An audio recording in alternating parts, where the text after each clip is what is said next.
Osmanthus wine tastes the same as I remember. But where are those who share the memory? Exactly, but none of them believed me.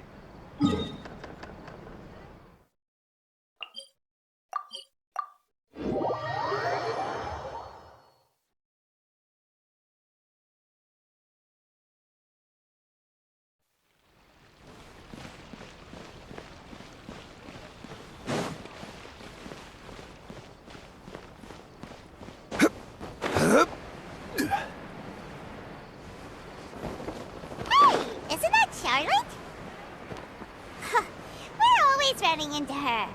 What's she doing this time? Oh, looks like street interviews. No way. I'm not. Paimon has a funny feeling that we might be in for an interesting time if we go check it out. Shall we? You gotta find that balance between flavor and nutrition. I see. So you believe that this warning letter was sent by the Phantom Weasel? Absolutely. I've said it before and I'll say it again. The Phantom Weasel never acts as you expect. He must have faked his own death 10 years ago using a body double. Now that he's back, I'm sure the guards who worked on his case back in the day are in for a headache, but however this turns out in the end, the one thing it won't be is boring. Couldn't agree more. As a journalist, I'm gonna get a lot of mileage out of this one. Thank you, sir, for your time. Now, whom should I interview next? Huh? Hey! What a coincidence! Fancy meeting you here. Perfect timing. So, the Phantom Weasel's latest warning letter. What are your thoughts? Yeah, this is the first time we're hearing of this one. Could you clue us in? Huh? Oh, sorry. Yes, this case is from a decade ago. I guess you wouldn't know about it. Well, not to worry. You're in good hands because I'm a professional. The story goes like this. 10 or so years ago, a phantom thief became active in the court of Fontaine. Known only as the Weasel, nobody knew his true identity, and the authorities never managed to catch him. Wow, cool! He sounds like one of those mysterious night burglars that you read about in novels. Precisely. Well, except the part where they actually have a good reputation. Our Weasel targeted whatever people held dear, and no one was safe from his predations. He would just as soon steal a necklace from a rich merchant's safe as he would a toy doll given to a commoner child for their birthday. I know. The phantom thieves you read about in novels rob the rich to pay the poor, but this guy did not discriminate. Unsurprisingly, this didn't work wonders for his public reputation. Every man and his dog wanted to see him behind bars. Yeesh. So, did they catch him? Not exactly. There's a good chance that the Weasel would still be at large to this day if it hadn't been for an accident 10 years ago. A magician named Caesar fell to his death in a botched high-altitude escape performance. When the police went through his personal effects, they found a hoard of stolen loot and gadgets used for criminal activities. And that was how the Phantom Weasel's identity was revealed to all. Sure enough, thefts in Fontaine went down after Caesar's death. But today, 10 years on, the notorious thief has once again issued one of his warning letters and pasted it on the gate of the Opera Epiclese for all to see. I had to squeeze through the crowd this morning to get a photo as soon as I heard. Here, it's this one. So, this is the warning letter, huh? Let's see what he wrote. 3 days from now, when evening falls, I shall take from you that which you hold most dear at the Opera House, just as you did to me 10 years ago. This is, without a doubt, a clear declaration of criminal intent. After years of laying low, the Phantom Weasel is back with a vengeance. What once seemed like an open and shut case has been blown wide open again. But why has he reemerged now? And what does he want? I sense an epic scoop, and I'm going for it. Uh-oh. If this thief will steal anything that other people value, does that mean even we might be targeted? Really? Oh, let him try. In fact, Hyman's gonna eat all our snacks right now. Let's see what he can do about that. Okay, the people have spoken. It's clear that the public are very concerned about the Phantom Weasel's reappearance. Let's see, I've got a photo of the letter, my interview notes. Yep, that should be enough to form the skeleton of my article. It does feel like something is missing, though. Something exclusive. Who should I interview next? I need someone with a more concrete connection to the Weasel. Is that who I think it is? Lyney! Magic, magician, Caesar! The Phantom Weasel! That's it! Let's go interview Lyney! You see, the original Phantom Thief Caesar was a magician too! And what do Phantom Thieves and magicians have in common? They both have an air of mystery about them. Perhaps there's a connection there. Are you serious? What sort of a deduction is that? Oh, relax. My journalistic instinct tells me that an exclusive news story is beckoning. Let's go. No time for delay.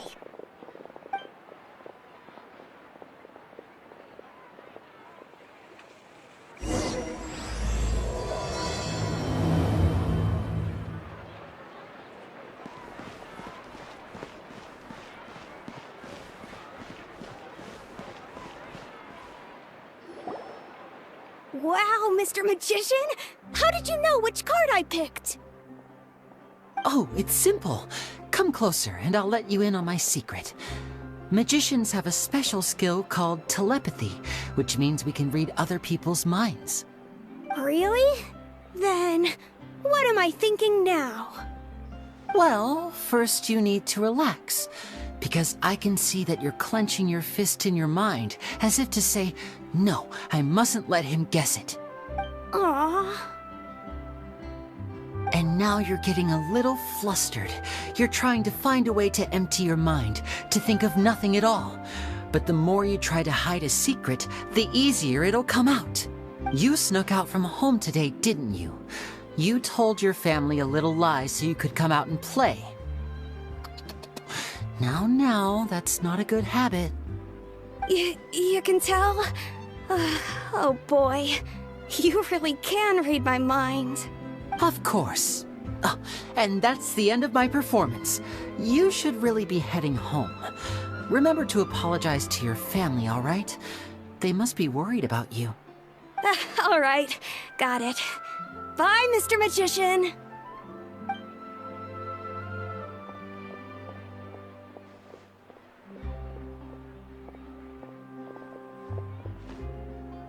Hey, Lyney? Why, hello. We meet again. Are you looking for me? What's the situation? Well, why don't you guess, Mr. Telepathic? Oh, please. You didn't believe that spiel, did you? The power of telepathy is quite beyond me. I'm sure that child would beg to differ.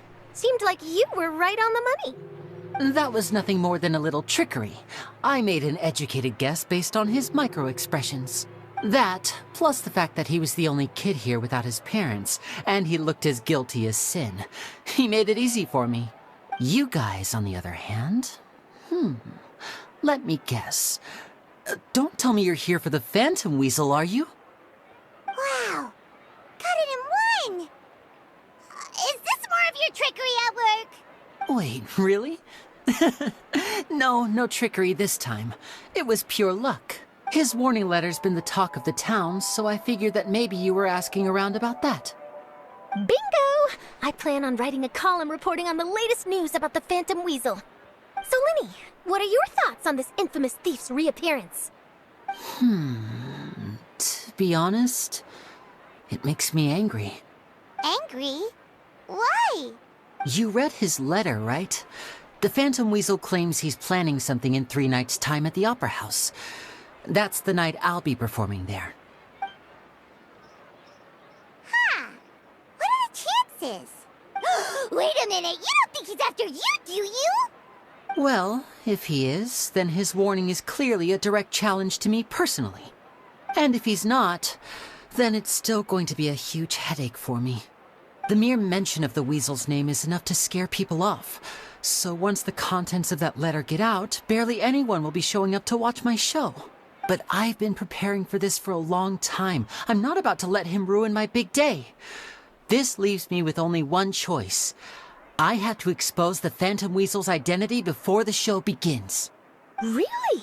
So what you're saying is, we might get to see a live duel between a famous magician and an infamous thief? Wow, this has exclusive written all over it. To be honest, I'm not sure if I'll emerge the victor. The Phantom Weasel is a notorious crook, infamous for his inscrutable methods. You're being far too modest, Lyney. I think your magic tricks are even more inscrutable than those of a thief. Thanks for the compliment, though I have to say, I don't care much for the comparison. A lot of people liken magicians to thieves because we both have the ability to make things disappear without the person noticing. But there's an important difference that these people overlook. Allow me to demonstrate with a quick magic trick. Here, I have a flower, just an ordinary flower that was picked not long ago. Watch it carefully now. 3, 2, 1.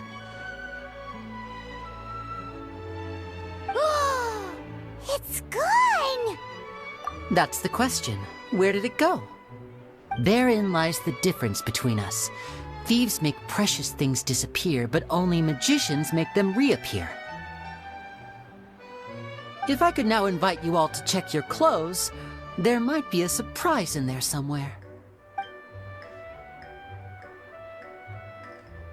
A surprise? Let me see!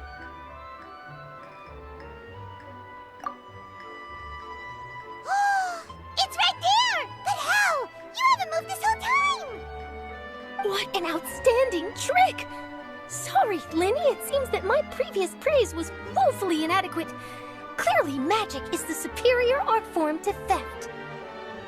Don't worry, I didn't take offense.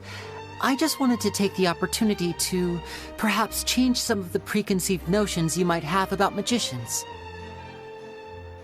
Since Caesar's death, a lot of people associate magicians with criminality.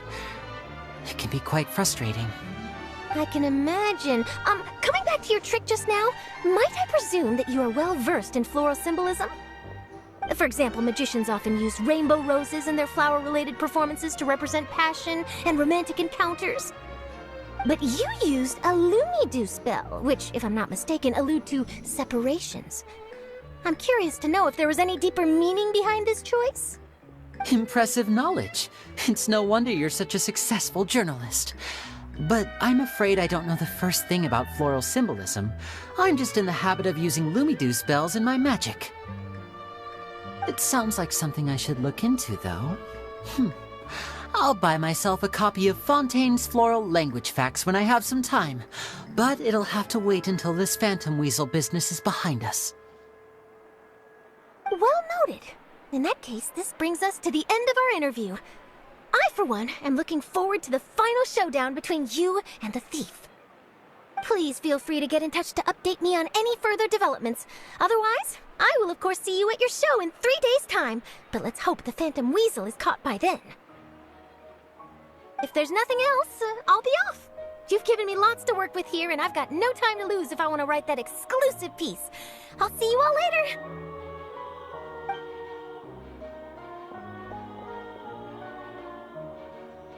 So, Lyney, are you gonna tell us how you did that flower trick now? I'm afraid that's my little secret. Aww. Well, magicians are entitled to their secrets. But Paimon's really itching to know how it's done. You feel it too, right? So itchy. Not so itchy then, huh?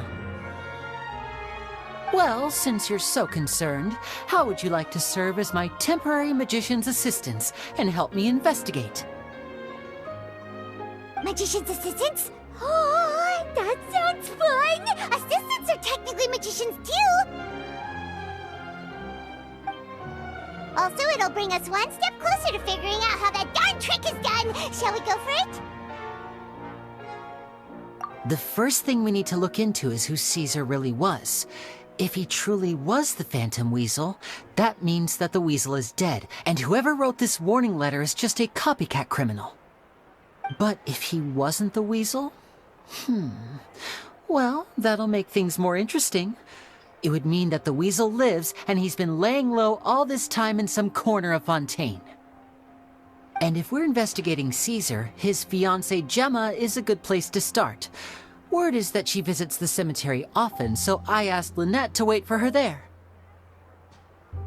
We should make a move. Let's go and rendezvous with Lynette.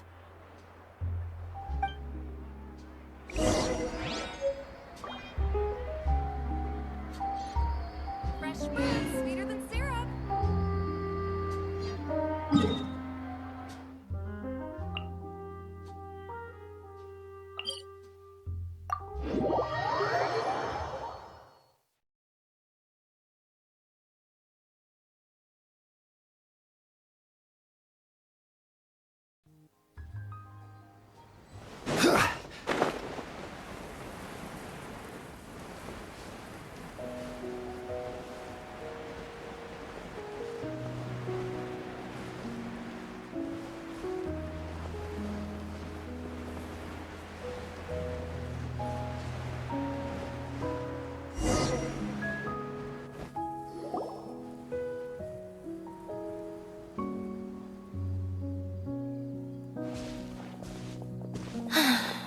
You took your time. Sorry, I bumped into the Traveler and Charlotte en route, and we ended up chatting for a while. It's been a while, Lynette. We're working as Lyney's temporary assistants in the investigation of the Phantom Weasel. Thank you. It's good to have you helping. So, what's the situation? Have you seen Gemma? Nope. I've been here a while, and she still hasn't shown up. How bizarre. Maybe it was bad intel. Well, we won't get anywhere by standing around waiting. Traveler, Paimon, let's go ask around.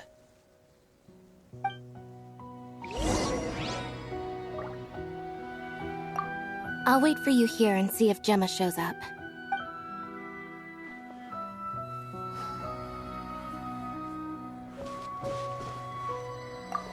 A lot of people here today, huh? When did this cemetery get so popular? Same thoughts here. What's going on?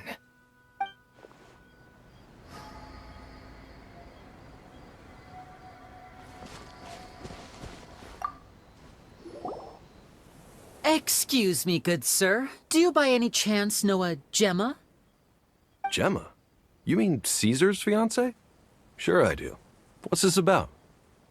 I'm just trying to get a hold of her because I need her help with something. I heard she comes here a lot. Yeah, she does. Poor thing. It's no secret why, either. She's heartsick. Ever since Caesar passed away, she's been coming here once every week to clean his grave.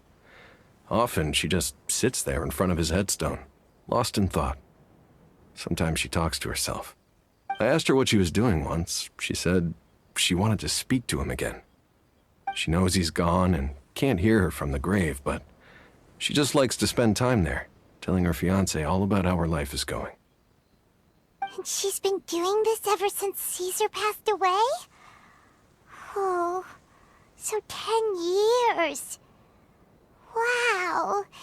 Their love must have been really strong. I'll bet. Caesar's reputation fell apart after his identity was revealed, so no one else visits his grave. Gemma's the only one who still thinks about him after all these years. I don't know if the mind lives on in the waters after death, but if it does, I'm sure Caesar must be grateful to have someone who remembers him fondly. If I'm honest, I think this is all so unfair to poor Gemma. Her fiancé was a low-life crook. He doesn't deserve someone like her. Anyway, all of that said, she's running later than usual today. Normally, she'd be sitting in front of his grave by now. I wonder if she's okay. Well, that's everything I know, I'm afraid. You might have more luck asking some other people. All right, well, thanks for sharing all of this with us. We'll keep asking around. You're welcome. I just hope she'll be able to move on one day.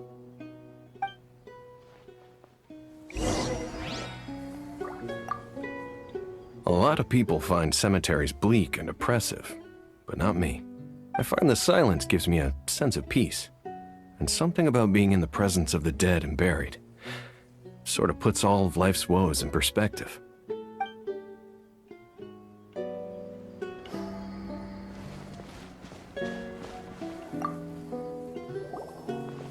Did you hear the news? They're saying the Phantom Weasel's back. You're kidding. Wait, isn't he dead? I don't know anymore. All sorts of news flying around nowadays. I can never tell what's true and what isn't.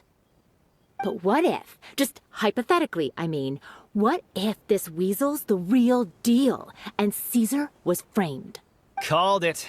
Seriously, 10 years ago, on the day it all went down, I said to myself, you know what? This guy's been set up. The Caesar I knew was a good guy. He gave balloons to children on the street, for Pete's sake. What, are we supposed to believe that he was a balloon thief or something? Give me a break. Oh, please.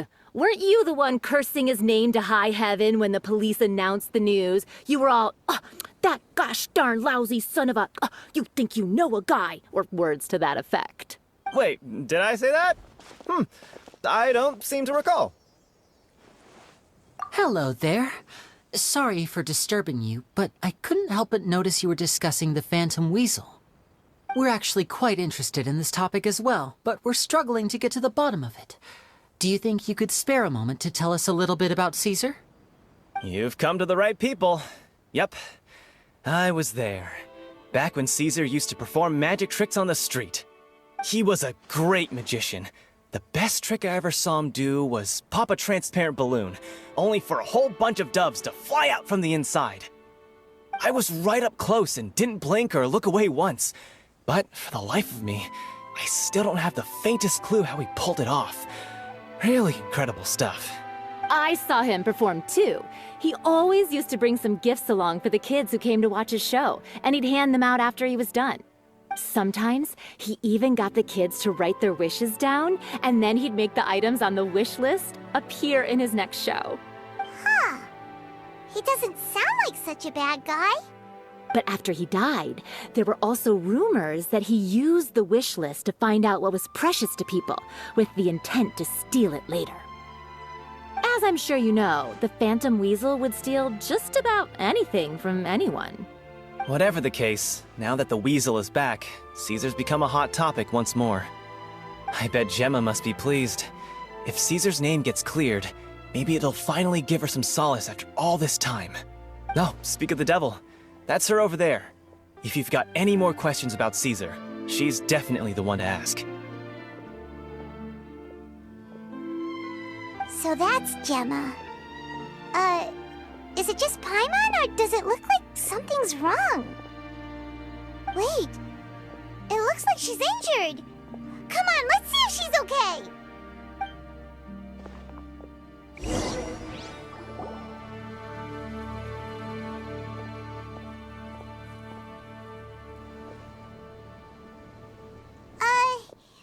Hi there. You're Gemma, right? Who's asking? Don't be afraid, we mean no harm. It looks like you're injured. How bad is it? Thanks for your concern, but you didn't answer my question. Who are you, and what do you want with me? My name is Lyney, and this is my sister Lynette. My name's Paimon, and this here's the Traveler. We're investigating the Phantom Weasel. The Weasel posted a warning letter this morning. If he still lives, that means that Caesar was falsely accused. You knew Caesar better than anyone else. So if you're willing, we'd love to hear what you think about all this. I promise you can trust us. We won't hurt you. In fact, we'll do all we can to keep you safe. I never believed that he was the Weasel. Huh. I suspected as much. Okay, so going back 10 years, do you remember anything strange in the weeks leading up to the accident? Did Caesar have a falling out with anyone, for instance? No, not that I know of. Got it. All right, sorry for disturbing you.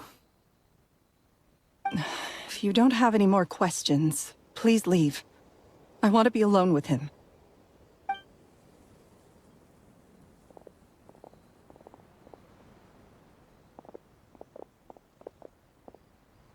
Judging by the look on her face, there's definitely something fishy about her.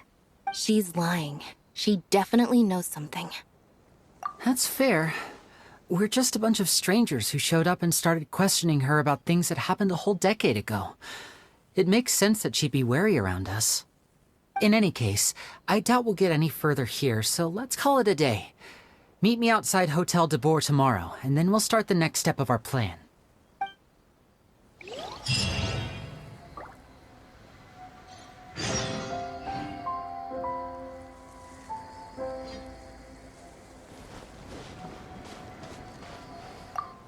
Oh, Caesar.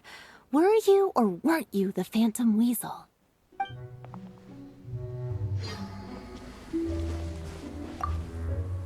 A lot of people find cemeteries bleak and oppressive, but not me.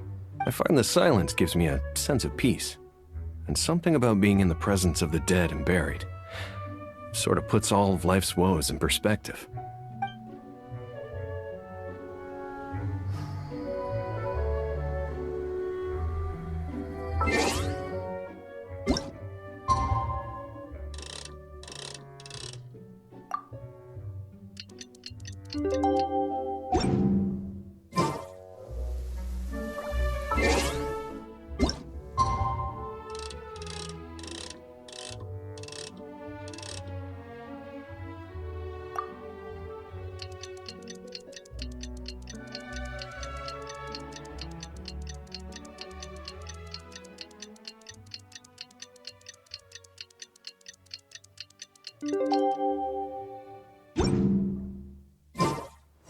Every journey has its final day. Don't rush.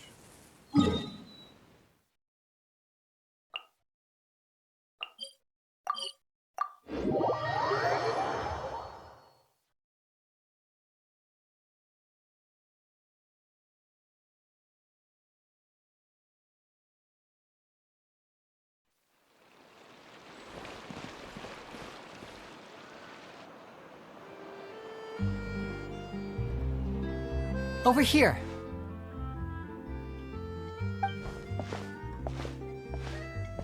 Lynette's not joining us today? I've had her follow Gemma and see if we can make any inroads with her. They should be at a cafe right now. Still, I don't think that Gemma's likely to open up to us. So, we need a contingency plan. Today, we'll be looking into a guy named Lorenzo, Caesar's former pupil and assistant. When Caesar passed away, all the stolen goods discovered in his home were confiscated and returned to their rightful owners. But Lorenzo was the only one privy to all his magic secrets, and he inherited his craft. Before long, Lorenzo was the next big magician in town, his fame surpassing even that of his master, and it made him very wealthy. He's since left the magic scene, though, and these days, he's a wealthy businessman with his fingers in a lot of different pies. I had to pull a lot of strings, but I managed to get him to agree to a couple of drinks with me. Be warned, though, I hear he's got a hair-triggered temper. We'd best be careful.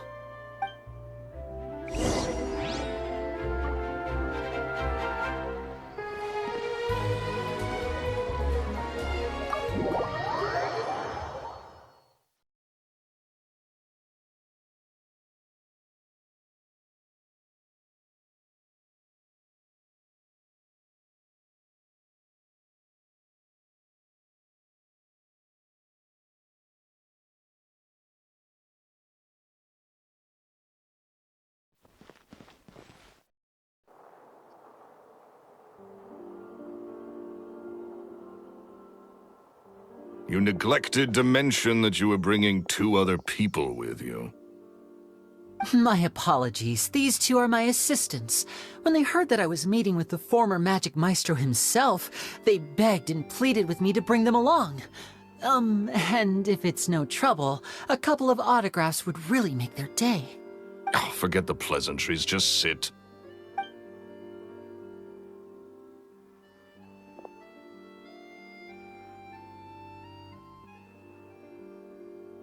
Get a load of this guy. Forget the pleasantries, he says, but he looks pretty happy about Lyney stroking his ego. I only agreed to meet since we're both magicians. Do me a favor and cut to the chase. I have more important things to do than drinking. Much obliged, sir. As it happens, the matter I want to address is also related to magic. Yesterday morning, a warning letter from the Phantom Weasel appeared on the entrance to the Opera House. He claims to be planning something for the same evening that I'm scheduled to do a magic show there. As such, I believe that I may well be his target. I have to get to the bottom of this to ensure that my show can go ahead as planned. Naturally, any investigation into the Weasel starts with a few questions about Caesar, who... What is there to investigate? Caesar was the Weasel, and he's been dead for 10 years. So what if some sick creep thought it'd be funny to write a warning letter? It changes nothing. Are you trying to tell me you actually bought it? Please, sir, no need to get so worked up. I do concede that a copycat is but one possibility. Possibility? It's a fact, Lyney. Look, my patience is limited, so listen carefully while I'm still willing to put up with you. The Weasel is dead. Period. Everyone knows that, so do yourself a favor and quit this investigation. It'll lead you nowhere. Look, if this affects your magic show in any way, I will personally compensate you for any losses. Oh, sir, I'm honored, really. But this isn't about finances for me. My pride as a magician is what's at stake here, Lorenzo. Copycat or not, this person has thrown me the gauntlet, and I must meet their challenge head-on. Your pride? Don't mince words with me, boy. Just tell me, what exactly are you seeking to do? I want to find out the Phantom Weasel's true identity. I have to know for myself what really happened 10 years ago. What would that accomplish? And what do the events of 10 years ago have to do with you, anyway? Look, you of all people should know that a magician never reveals their secrets. And in any case, dead men don't talk. So if you really care about your magician's pride, then you'll forget about Caesar and move on. Uh-oh.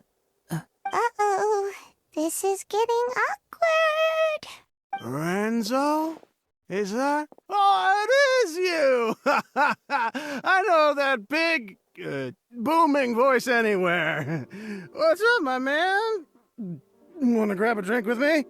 Another day, I'm busy. Oh, come on. You can't be all business all the time. You know what they say? Live fast, die young. You gotta learn how to kick back and relax once in a while.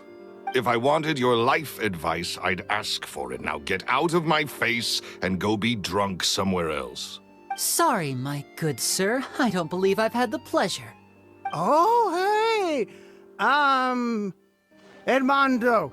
He and I are business pals. We worked together a bunch of times.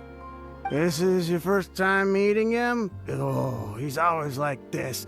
Foul-mouthed and hard-nosed. Never heard a kind word out of this guy the whole time I've known him.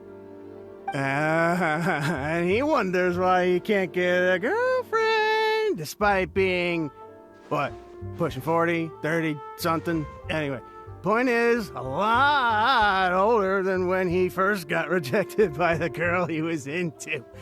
And he's still into, from what I hear. Shut up and get out of my face. Another word out of you and you can forget about doing business with me ever again. Do I make myself clear? Sorry, I may have had a little too much to drink. All right, I'm gonna leave. Don't work too hard.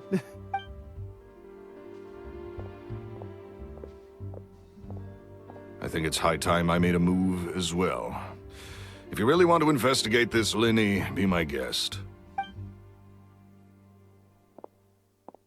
But if nothing good comes of it, don't say I didn't warn you.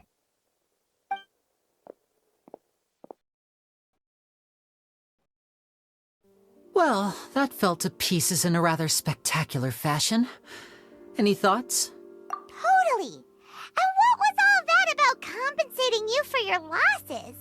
Why would someone you just met make an offer like that?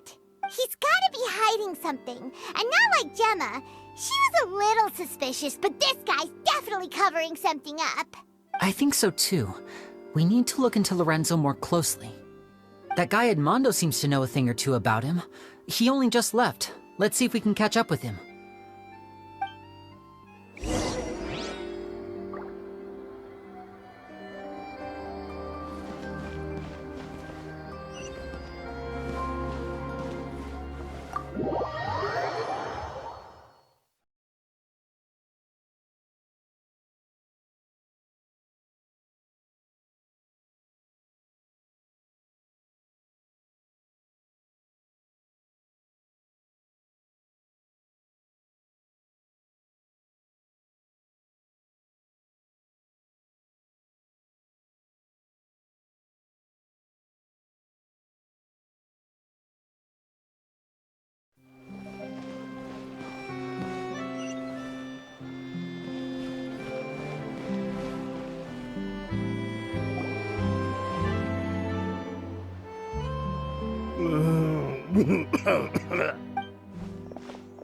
You okay there?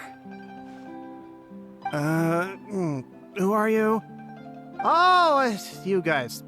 Don't worry about me. I must have had one too many. I just need to ride it out. I said way too much back there, didn't I? Yeah, I nearly talked myself into complete financial ruin. Note to self, no more drunken chats when Lorenzo's around. So, he was serious about threatening to cut you off? Ugh, Paimon knew he was a bad egg. Hey! Keep your voice down. Don't go prying into Lorenzo's personal affairs. Bad things happen to people who ask too many questions, or make an enemy out of him. What kind of bad things? Don't even ask. I'm sorry, I'm gonna have to cut this conversation short. I'm not crossing that line again. And take it from me, trouble with Lorenzo is one thing you don't need in your life. You some flare-up back there. I don't know what you said to him, but clearly it touched a nerve. That's not a good sign. You're too young for this. Don't get in over your head. I'm leaving.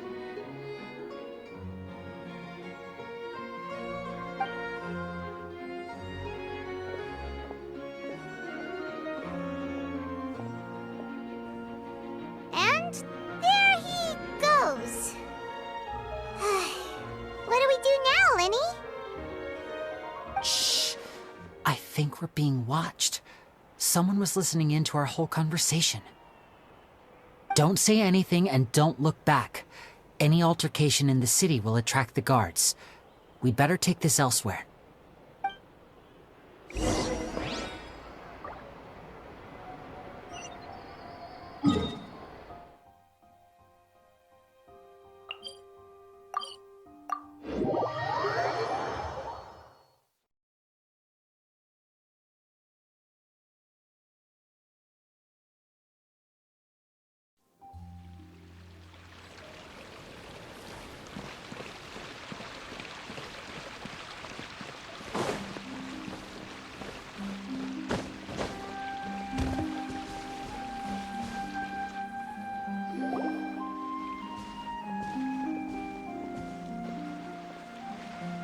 You followed us a long way. Why don't you come out and introduce yourselves? So you're Lyney. And where's your sister? Ain't she with you today? Save us the trouble and go fetch her for us. Let's not drag this out. Paimon doesn't like the tone of your voice, mister! Who sent you, huh? Save your questions, missy. You ain't gonna need answers where you're going. Capiche? Looks like we can't avoid this fight. Now, I'm not the strongest fighter, so I hope you're ready to back me up. Don't worry, we got this!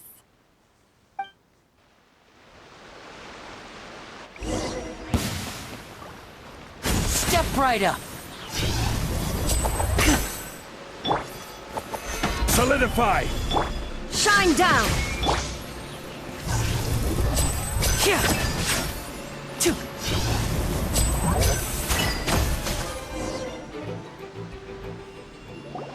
Curses. They're tougher than we thought. Vision wielders are always trouble. Intimidation ain't gonna work like it did on the lady. Come on, let's scram!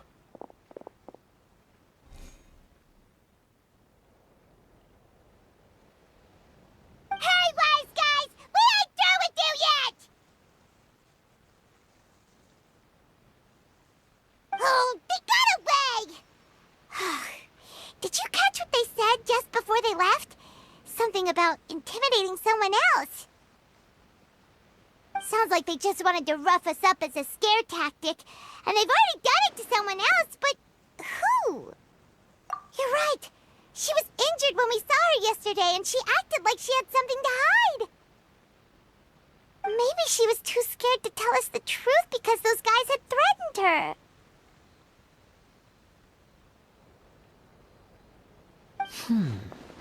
Well, if that's the case, she should be more willing to open up to us once she learns that those thugs won't be bothering her anymore. Let's head back to the cafe and see if we can get any information from her.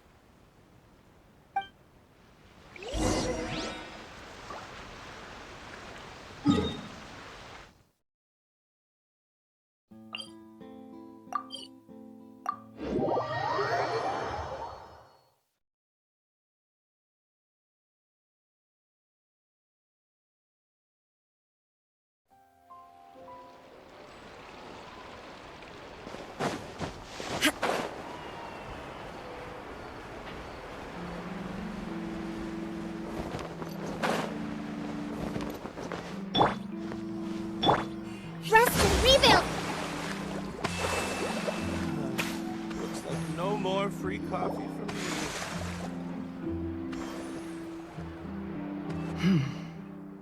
me. Gemma? You again. What is it this time? We just ran into the men who've been threatening you, and we gave them a taste of their own medicine. So, you can relax now. We're here to protect you. What? Why? I didn't tell you anything. Why would they come after you? Sounds like they're no strangers to you. That's putting it mildly. I know them all too well, and I hate them with every fiber of my being. It's been 10 long years, and still every time I try to look into Caesar's death, they show up and warn me not to do anything stupid. How do I know I can trust you? Do you really think you can get to the bottom of it all? And why are you doing this? I'm afraid I can't reveal all the details just yet, but I can promise you this. I will expose the Phantom Weasel's true identity. Because you see, this is a personal matter of the utmost importance. I give you my word. Trust me. Okay. How can I help you? I've heard that Caesar used to have a magic workshop where he kept a lot of his personal effects. If possible, I'd like to take a look at them. Do you know where it is? The Fleuve Sonde. But the place was sealed up by the police after his death, and no one's been there since. I also know that the Fleuve Sonde is dangerous territory. Lots of hostile groups lurking around. If you're serious about going there, please be careful. Understood. Lynette, you stay here and take care of Gemma. Don't let her come to harm. Got it. But if I'm staying here, I'm ordering dessert. I mean, bon appetit. But stay sharp, too. They're likely to come for you while I'm away. Okay. All right. Power saving mode off. I'll start taking this more seriously now.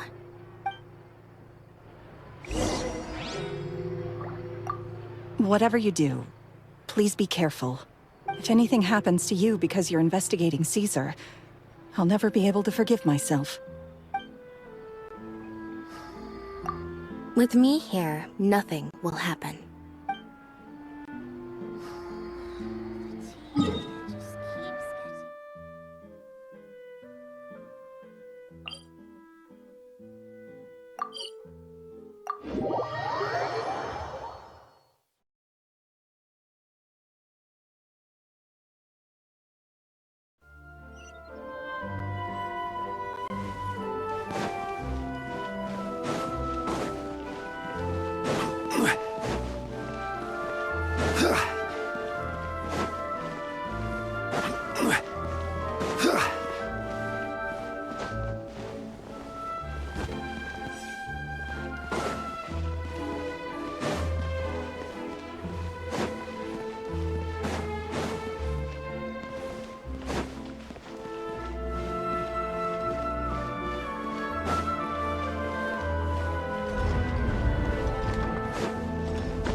If Gemma gave us the right location, then the workshop should be right nearby.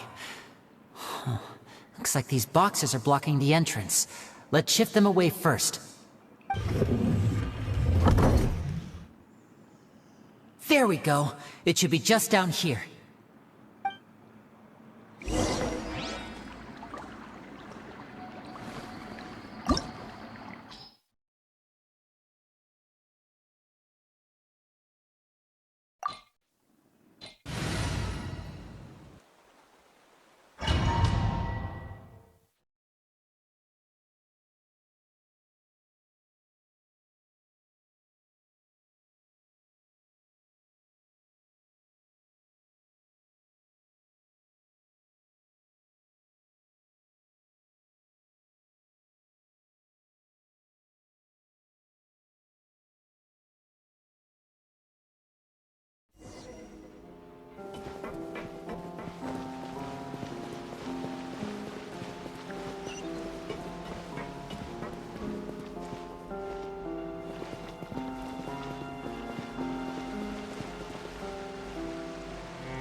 This was Caesar's workshop. Nothing suspicious here, just normal magic props. Let's head in further.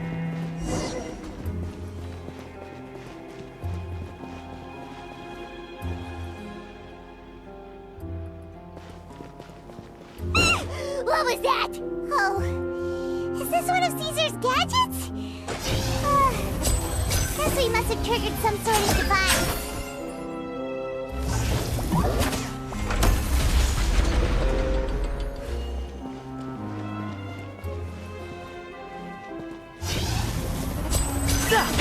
Illusion shattered!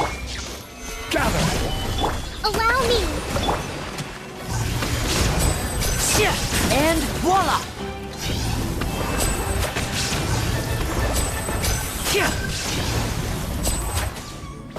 Whoa. Look! The doll in the box is glowing!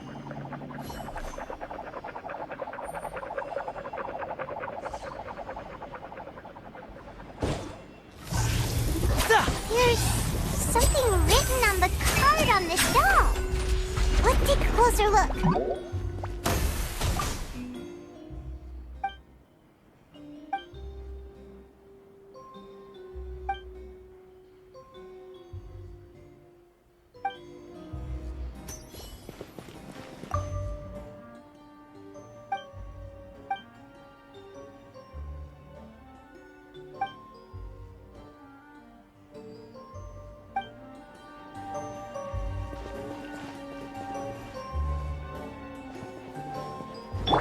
Hold the line!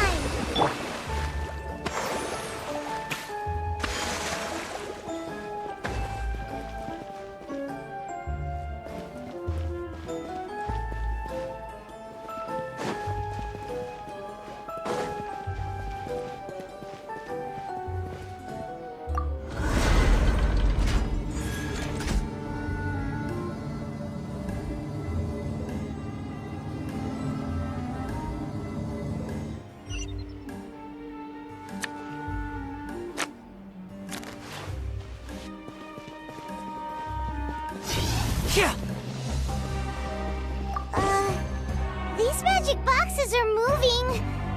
What do we do? One of them looks different from the rest. Let's investigate.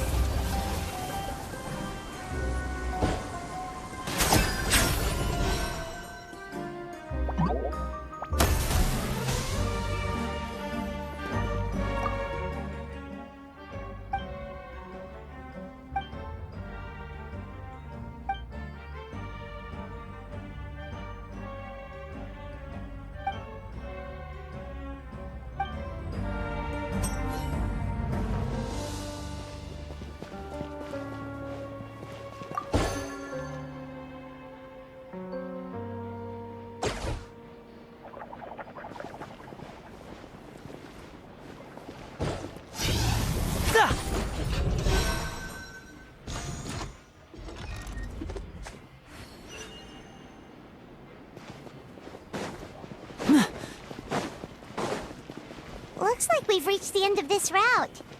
Shall we try a different one?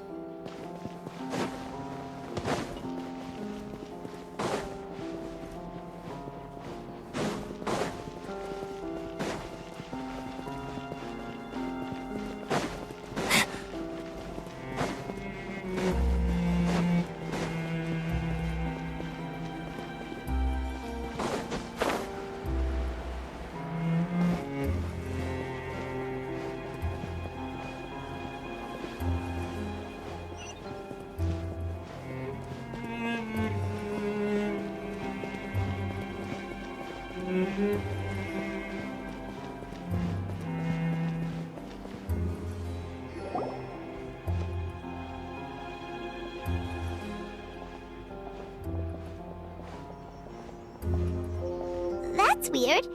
Have we reached the end already? There's nothing here. Maybe this was a wasted trip. This place seems a little too ordinary for a magician's workshop. There's a distinct lack of mystery. We've triggered quite a few devices on the way here. I'm starting to wonder whether Caesar built this whole place as one big, elaborate magic contraption. If so, then there must be more to this place than meets the eye. Maybe a hidden room somewhere. Aha! If I just move this book, then hopefully... and... presto! A secret passageway! How did you know? I'm a magician too, and apparently great minds really do think alike. Looks pretty big inside. Let's head in and take a look around.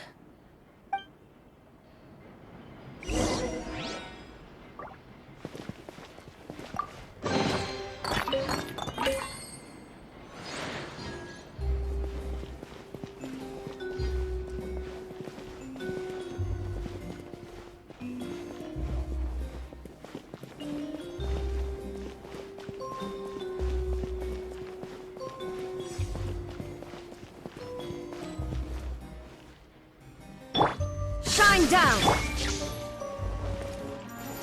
Stabilize! Allow me!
Why have you stopped, Lyney?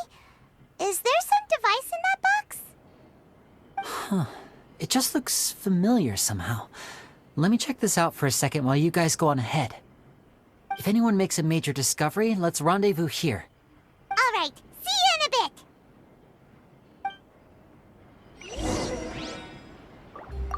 The placement of this device inside. If I remember correctly...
Wow! There's a hidden room here! Let's see! Oh, this bookcase is full of Caesar's own notes. He wrote a lot about the principles of magic. Whew. Much too advanced for Paimon. Hey, look! Is that Caesar's diary on the table?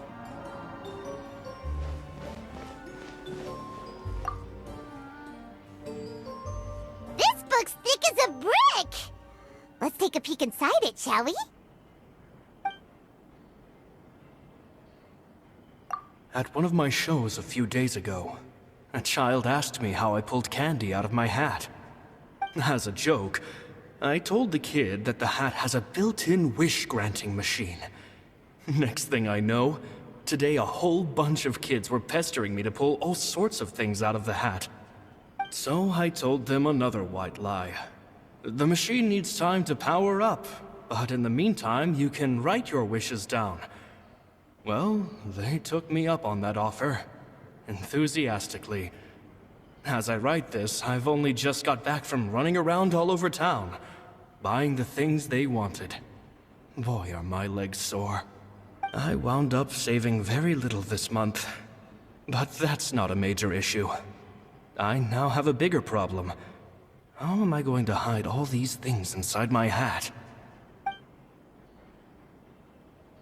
2 children came to talk to me after today's show. I don't know why they were out on their own. They looked much too young to be unsupervised.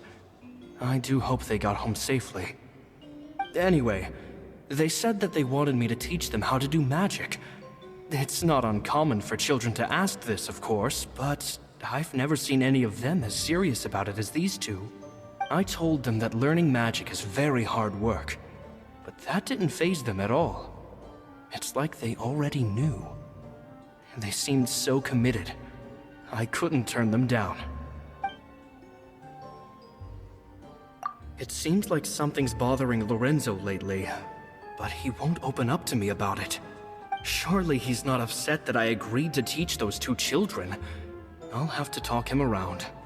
I have a good feeling about those kids. They're naturally talented, and it seems like they're not new to the world of magic. They have all sorts of fantastic ideas. All I'm really doing is helping them develop a more professional standard training plan. They wanted to call me Master, but I told them they absolutely mustn't. Any magician worth their salt could have taught them what I have. They're the geniuses here. Compared to them, I don't deserve to be called any sort of master. With time, I have no doubt that they could become far greater magicians than I. My only concern is why they're so mature for their age. I fear they've had to grow up too fast. I don't dare to imagine what they must have been through. Gemma thinks so too. She doesn't like being around them. Says that their eyes are too piercing. They don't bother me, but then again, I've never been the sharpest tool in the shed. It's nearly time for me to go on tour. I asked the 2 kids if they'd like to come with me, but they shook their heads. I once overheard them talking about their father and their mission. Sounds like their parents have other plans for them. I guess we'll be parting ways soon. It's only been 10 days since I first met them, but I think that I've gotten a feel for their personalities now. They're very tough, but also very cautious, and they trust no one but each other. This, I fear, is not a good habit to have. They hide things from me too. For example, when I asked them where they live and why they wanted to learn magic, they lied. That's the thing about children. Whenever they're trying to cover something up, it always shows somehow. I can sense that their lives have been hard, possibly even dangerous too. They're not like other children. It's a shame that I can't do more to help them. After thinking things over, I decided to tell them a bit about how I see the world. It's full of lies and falsehoods, and that is why we must find our own truth. P.S. I hope they won't find my nagging annoying. Children are so opinionated nowadays. Will it do them more harm than good for someone they've only known 10 days to lecture them like that? P.P.S. Maybe I'm overthinking this. Children aren't interested in grand philosophies. It probably just went in one ear and out the other.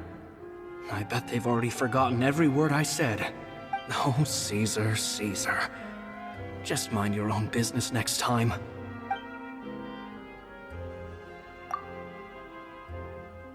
Two magic geniuses with a father and a mission, huh? Sounds a lot like he was writing about Lyney and Lynette, don't you think? So did they meet Caesar when they were kids? Let's go ask Lyney!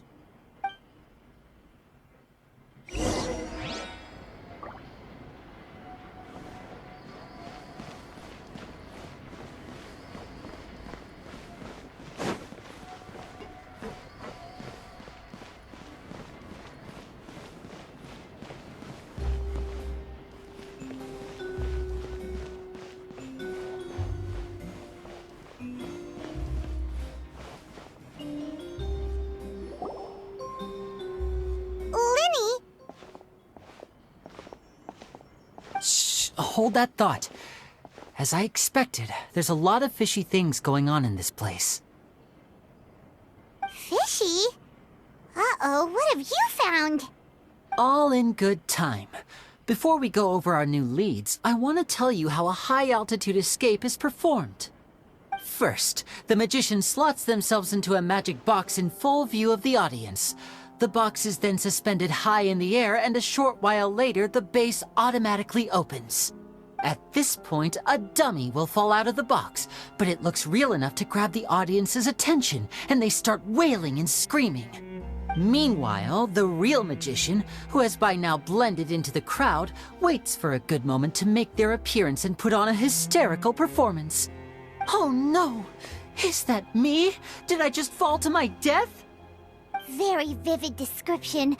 Paimon can really picture it. And then what? The audience's gaze then turns to the magician, and by the time they realize what's happened, the dummy has vanished, as if everything that just happened was some sort of shared illusion. Of course, that's just how I think the process should work, theoretically speaking. The inventor of this trick never performed it successfully. When the box opened, Caesar was the one who fell out, and not the dummy. He fell right to the ground from the highest point of the opera house. No one could hope to survive that fall, not without a vision at least. And no one else has ever attempted this trick since. My understanding of how it works is just based on what I could gather from his notes and the relevant gadgets here in his workshop. So Caesar's famous high-altitude escape has never been done, huh? Paimon was about to say how cool it would have been to see it in person, but if it's that dangerous, it's probably for the best that no one else tries to do it. Wait a second. So if a dummy's supposed to drop out of the box, then where does the real magician go? How does he get out? Glad you asked. That brings us to the secret of said box. This box right here is the one that Caesar constructed himself to use in the performance, and it's not as simple as it looks. Inside, there's a device that only the magician himself would know about. Once the magician's inside and the box is lifted up into the air, the audience's view of the box is fixed at a certain angle. From where they're standing, they have a clear view of the front, sides, and bottom, but the back and the top are now no longer visible. At this point, the magician presses a button inside the box, opening a secret door out of view.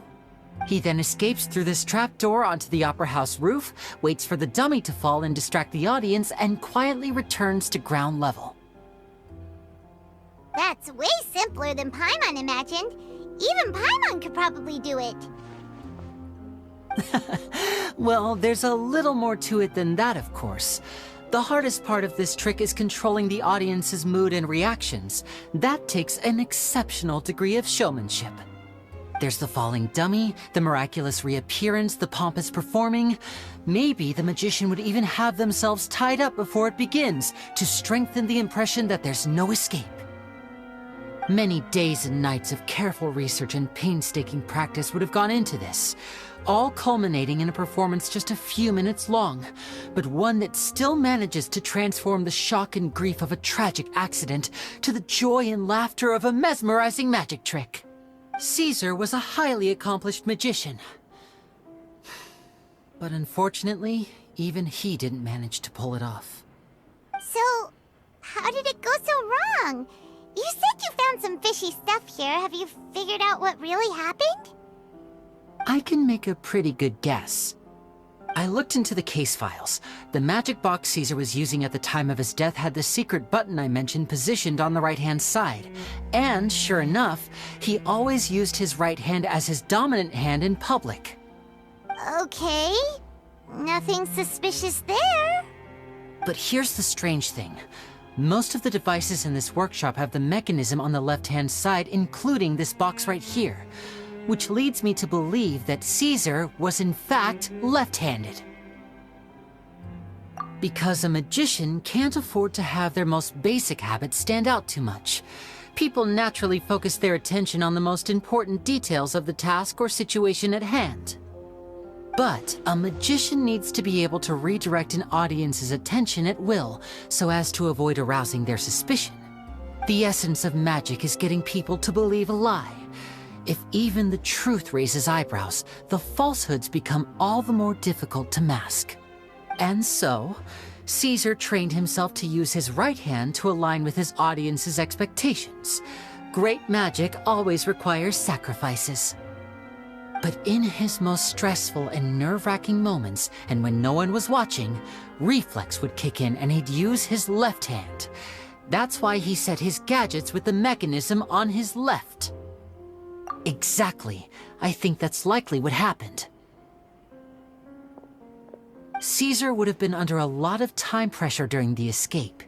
He'd have had mere seconds to open the hidden compartment, retrieve the dummy, then open the secret door and make a swift escape. But I'm sure he was confident. He would have rehearsed countless times to the point where it was second nature. He'd barely need to think about what he was doing because muscle memory would guide him through. So he opened the compartment, took out the dummy, checked everything was in order, and then went to leave. With his left hand, he reached for the button, and suddenly, his heart skipped a beat. It wasn't there. Much like when you reach for your keys but find your pocket empty, his mind needed a moment to process what was going on. Instinctively, his left hand would keep feeling around for the missing button, maybe for another second or two, until the bottom of the box gave way. With the stakes being as high as they were, just a 2-second delay cost him everything. The authorities would find nothing suspicious and conclude that his death was due to his own error. When in reality, someone switched the boxes, and they did it to murder him. But how would they be able to make the switch without being noticed? That would be difficult to pull off, no? It would have to have been someone who knew that he was left-handed, and who could move his props around without arousing suspicion. Someone who was always by his side. Isn't that right, Lorenzo? You just couldn't let sleeping dogs lie, could you? There's not a lot of people who'd go to all this trouble for some magician who died 10 years ago. I didn't want to have to do this, you know. Silencing you the hard way just creates more problems for me to deal with. But I gave you your chance. I hoped you'd do what's good for you and back off like the lady, but you disappoint me. You mean Gemma? So you are the one who's been threatening her! Yes, although however stubborn she might be, she was never much of a liability. But you people, you never even knew him, but for some reason you just wouldn't drop it. Which is why you can't leave this place alive. Take them out, and make it quick. Do your worst!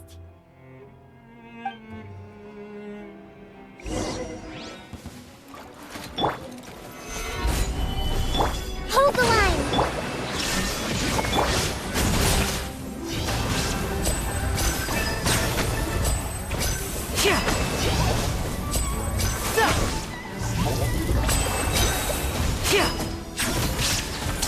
Here comes the finale.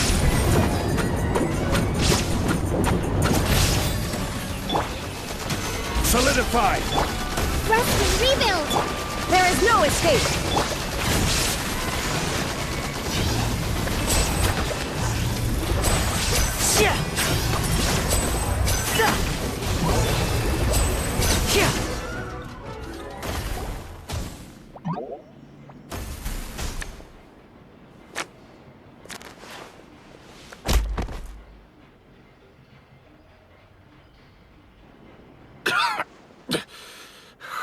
You kids are tougher than you look.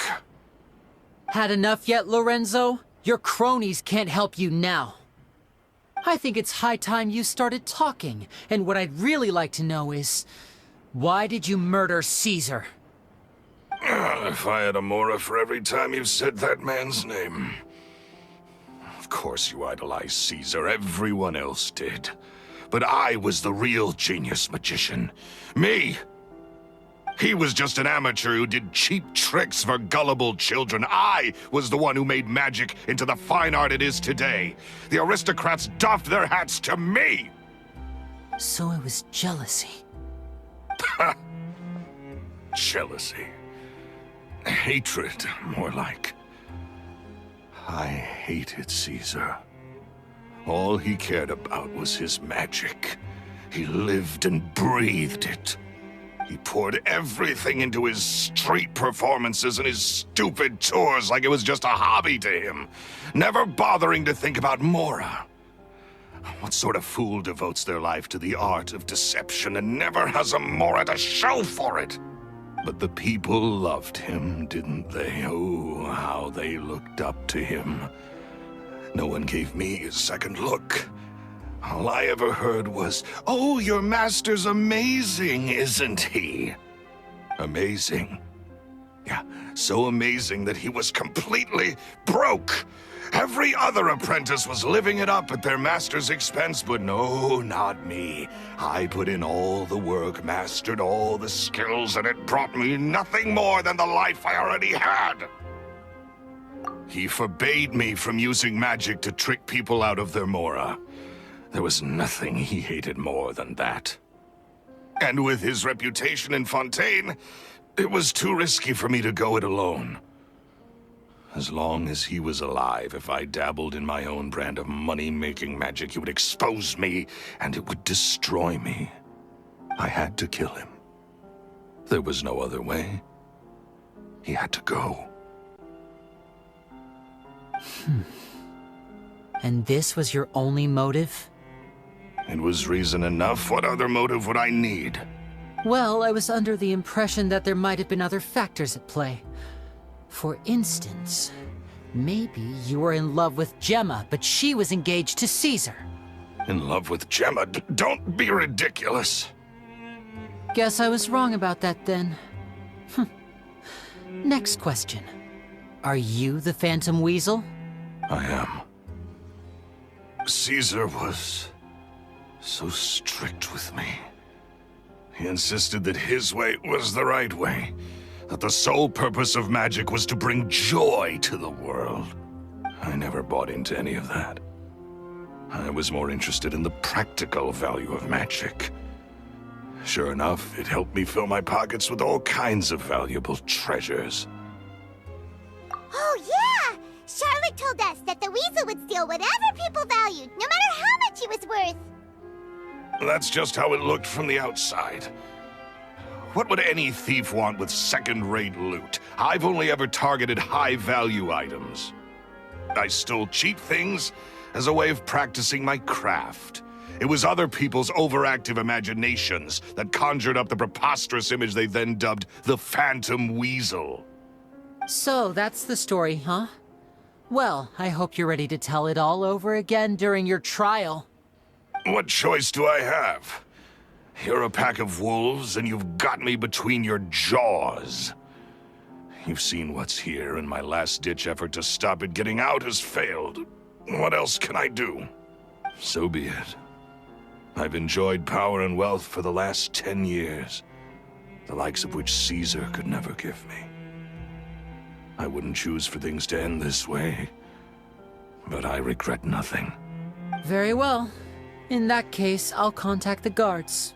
Traveler, Paimon, keep an eye on Lorenzo for me. I'll meet you just outside the workshop when I'm back.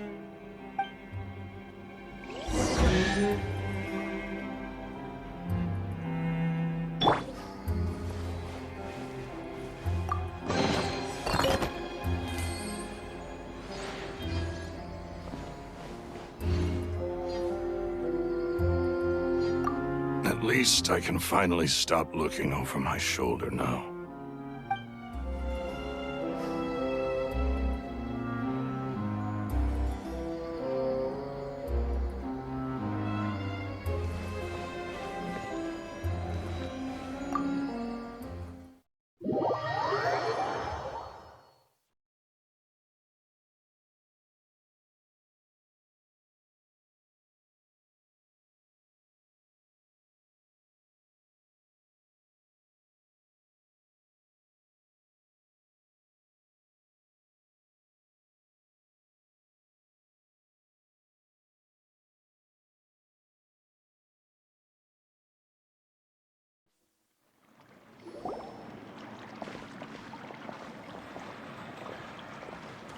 Lyney has told me the whole story.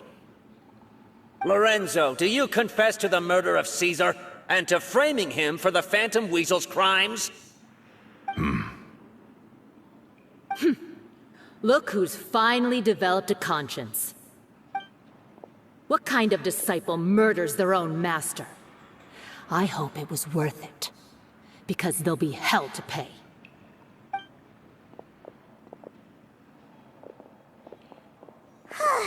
Looks like it's all over. What should we do next, Lyney? Should we start preparing for your show? Let me think. Let's rendezvous with Lynette and Gemma first. With Lorenzo in custody, Gemma will no longer have to fear for her safety. Good point. We should go tell Gemma the good news right away. It'll give her some peace of mind for sure.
you're back. You were so quick. I've only just finished my third dessert. Your third? Lynette, come on, we've talked about this. Everything in moderation. You're not gonna have any room left for dinner now. It's fine. I'll shift to exercise mode and jog off the excess sugar. That's besides the point. Well, it's done now, but try to eat a more balanced diet in the future. Point taken. Did everything go okay? Of course! Lorenzo was no match for us. The guards are taking him into custody as we speak. Gosh, that's amazing. I'm sorry, I still didn't know if I could trust you, but now it seems I can. I had my suspicions about Lorenzo, but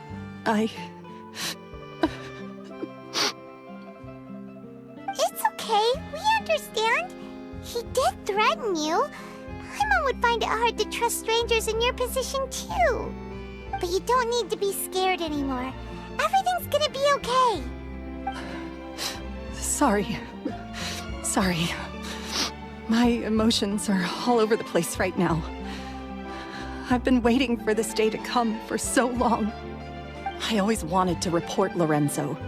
He took all of Caesar's property, which I found suspicious, but I had people watching me all the time, so I couldn't risk looking into it. I was so afraid. I was scared he'd do something terrible to me, and then no one would be left to visit Caesar's grave. So I never had the courage to speak out. Thank you all. Truly. Thank you so much.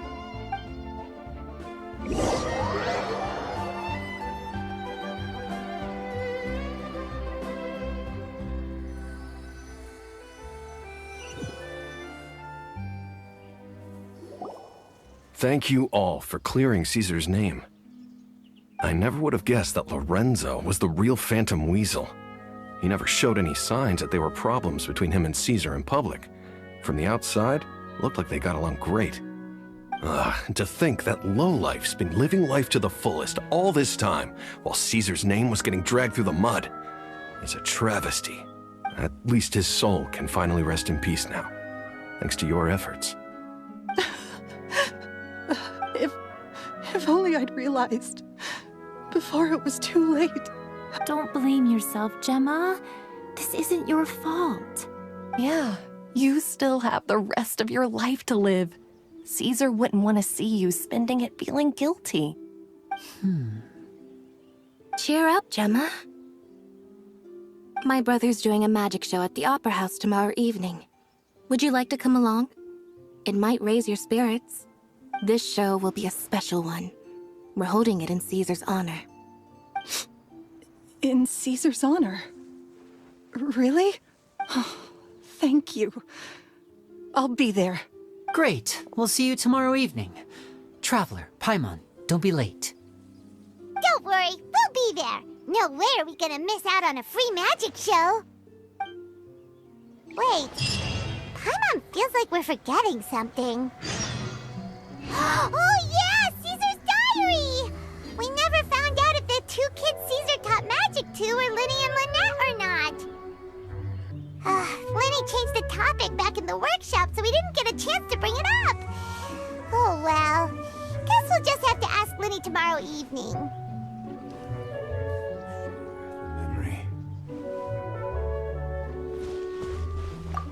I've spoken many choice words about Caesar over the years. I'm so ashamed of myself now. He was such a good man.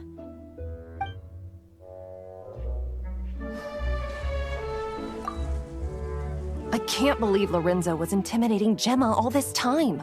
He comes around here sometimes. Not to clean Caesar's grave, though. He just stands off to the side and watches Gemma from a distance. She must have known, but she never asked him to leave. I wonder why that is.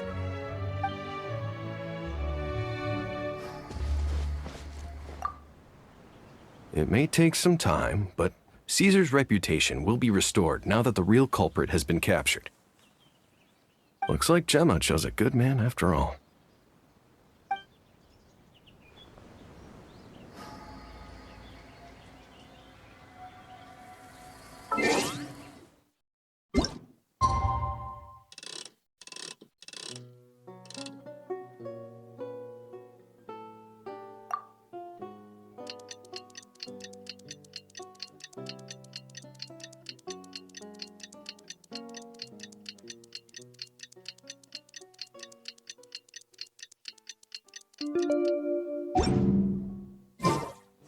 Boats are made for transferring commodities back and forth. And those that come across Liyue tend to stay a while. So it is where many things come to settle.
Like to see Liyue's tourist spots. I have a few references.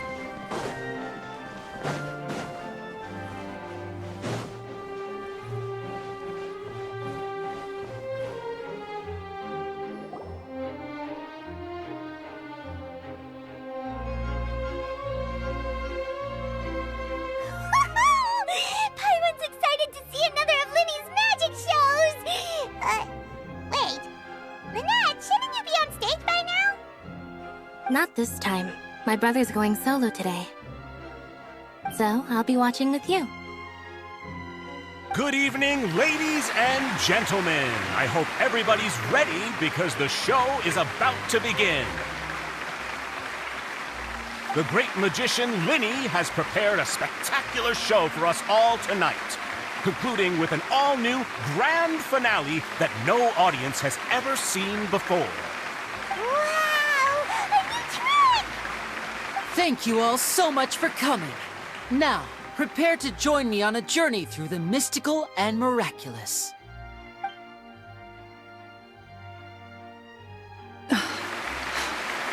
Exciting stuff, isn't it?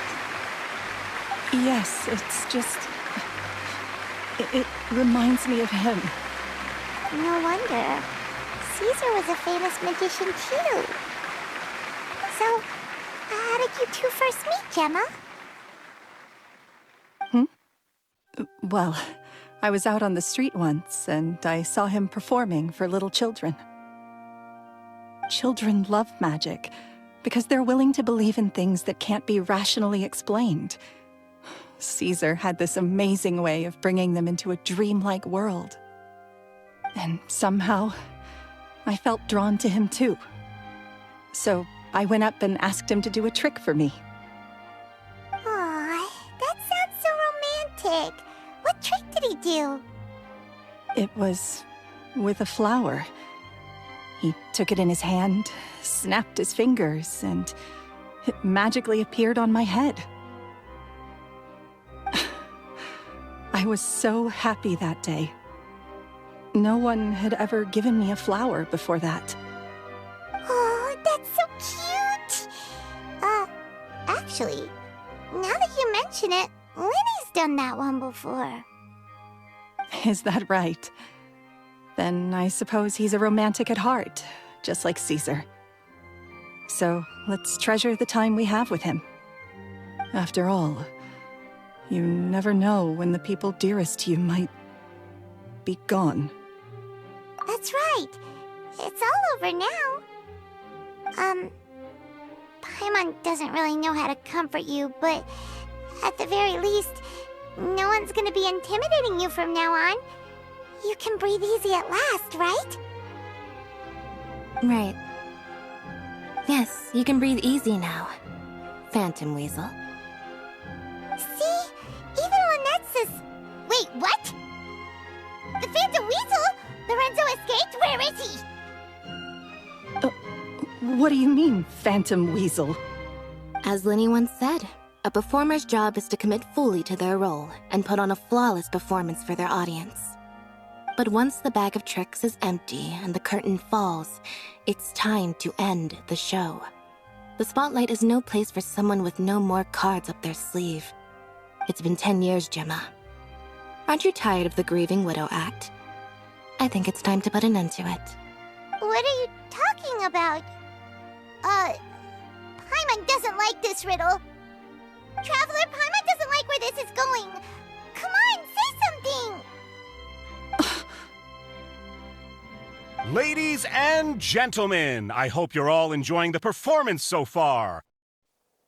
There will now be a brief intermission, after which Lyney will perform the most electrifying act of tonight's show, the one we've all been waiting for. The final performance will take place outside of the Opera House, so please make your way outside in a calm and orderly fashion. The Phantom Weasel never did like public places, did they? Don't worry, this place will be quiet soon. Let's talk somewhere else for now. For transferring commodities back and forth. And those that come across Liyue tend to stay a while. So it is where many things come to settle.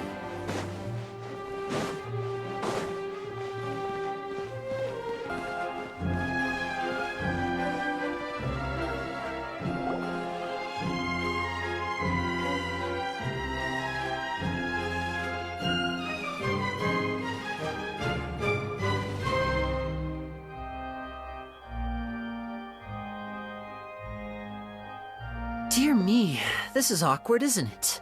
And unfortunately, I'm all out of gadgets, so I'm afraid I can't do any tricks to liven up the mood. This is a big mistake for a magician to make, but thankfully, I do have a backup plan. Now, who wants to hear a story? Lyney, don't we have more important things to address right now? Lynette accused Gemma of being the real Phantom Weasel a moment ago. Oh, what the heck's going on? All in good time. Magicians are good at guessing what people are thinking. I know the questions you want to ask. And as it happens, the story I'm about to tell might answer a few of them. Really? Well then, let's hear it! Paimon's dying of curiosity here! Let's go back to the very beginning. A decade ago, when the Phantom Weasel was terrorizing the court of Fontaine. She never missed a target, never left a trace, and no treasure was safe from her thieving hands. But as her infamy grew, so did the readiness of the police, and her opportunities to act became ever fewer. Every day she ran the risk of being exposed for who she was. Of course, she could not simply take this lying down, and before long she found her ticket to freedom. She would create a scapegoat, a false weasel to close the chapter on her behalf. After weighing her options, she set her sights on a renowned magician, Caesar. After all, magic and theft shared enough similarities for people to buy the story when the truth came out. So then what? Being the master deceiver she was, the weasel easily earned Caesar's trust. Now all that remained was to frame him for her countless crimes. But as she was considering how to make her move, she noticed Caesar's aggrieved pupil, and a new thought entered her mind. Maybe I don't need to get my hands dirty after all.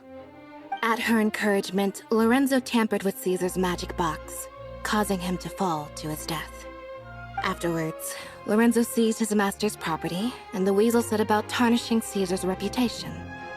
Two co-conspirators committed the perfect crime.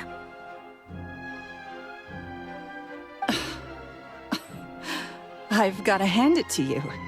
You're both exceptional storytellers. It's enough to make even me wonder whether there was really another mastermind behind all this, pulling the strings. But I just have one question. You seem to think that I am the villain in this tale. What's brought this on, Lyney? Is it something that Lorenzo said? Don't worry, Lorenzo said nothing at all. But I never believed that he was the weasel, and in fact, my investigation only made me more certain of that. He was too forthcoming with his confession, as if there was something else he was trying to hide. How disappointing. So you'd sooner trust Lorenzo than me? Even without a shred of evidence? A magician is an expert at playing the audience to get the result they want. And I have no doubt that you, Gemma, are equally talented in this regard. With a little help from Lorenzo, you put on a very convincing performance.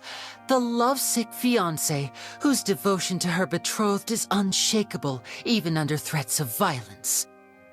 Caesar was maligned and hated by all for 10 years, but you? Everyone sympathized with your plight. Who would suspect for 1 second that the lovely young lady always seen weeping in front of Caesar's grave was actually the mastermind behind his demise? No, not that poor lady. Perish the thought.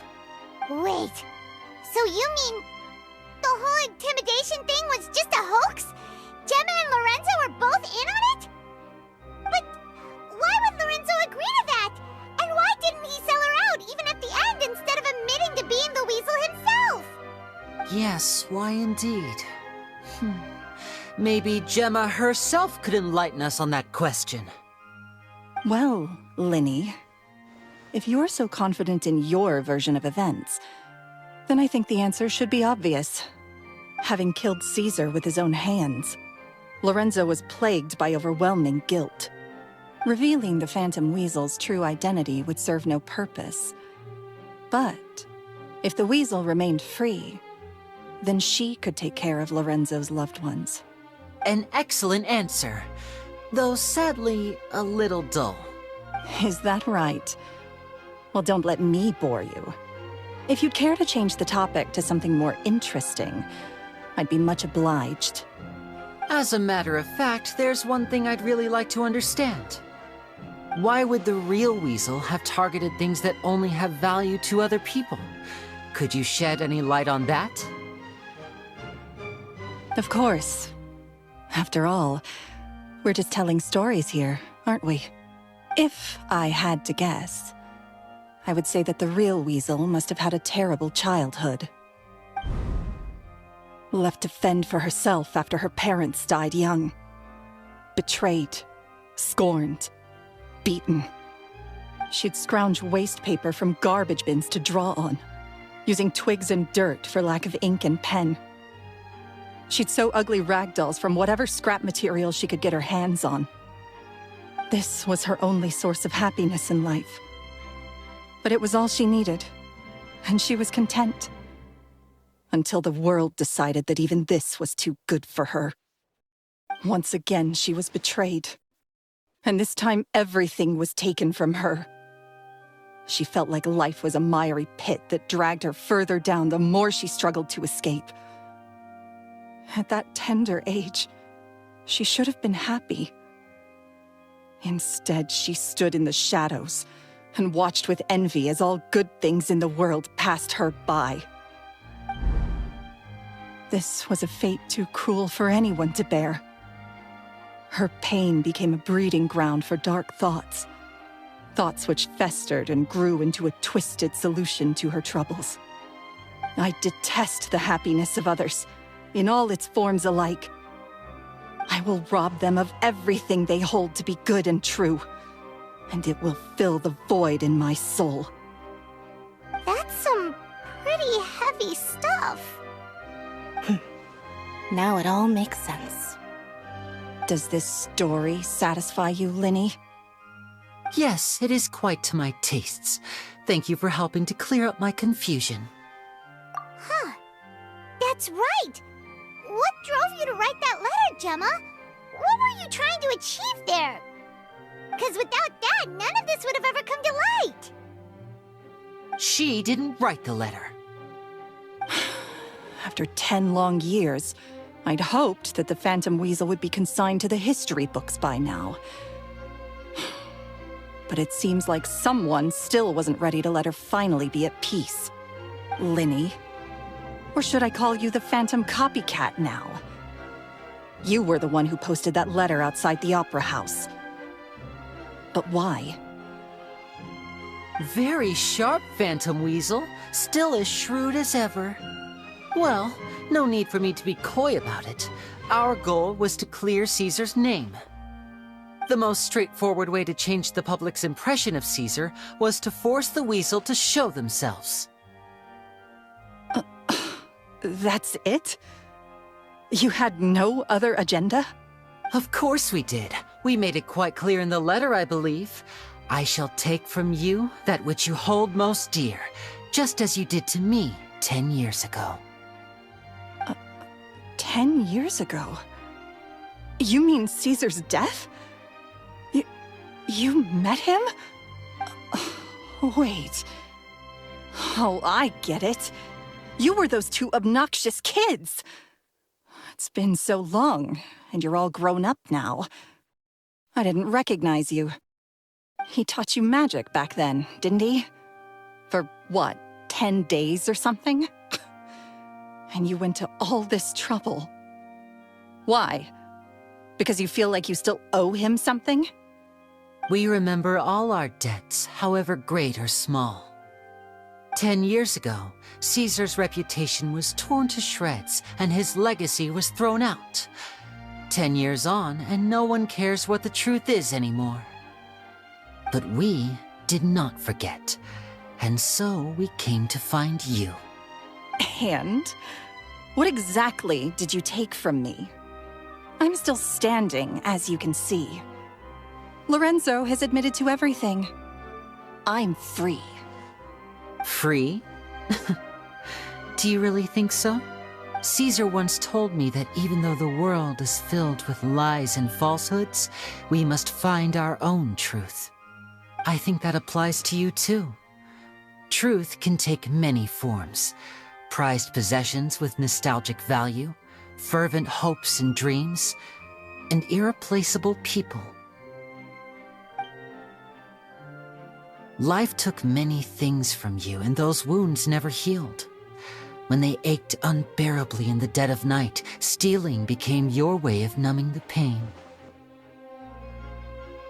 What are you trying to say?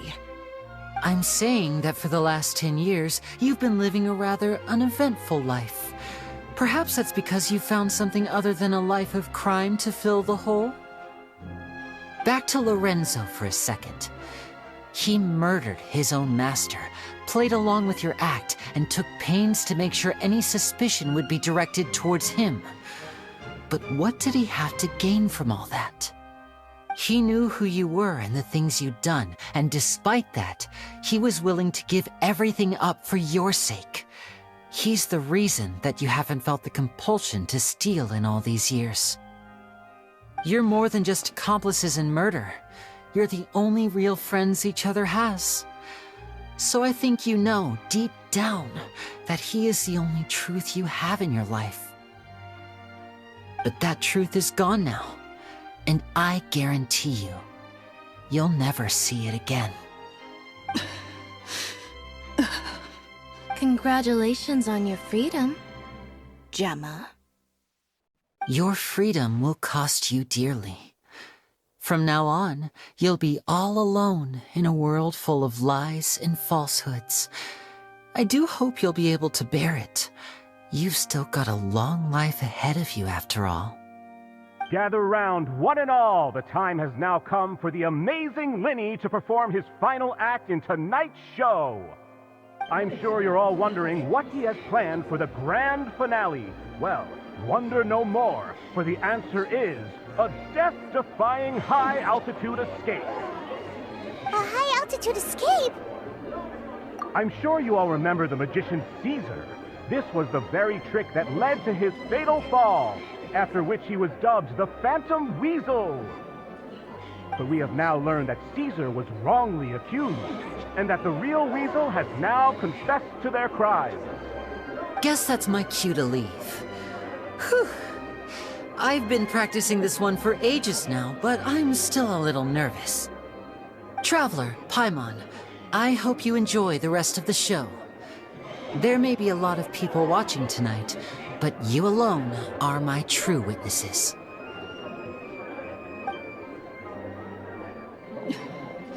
Lyney, wait.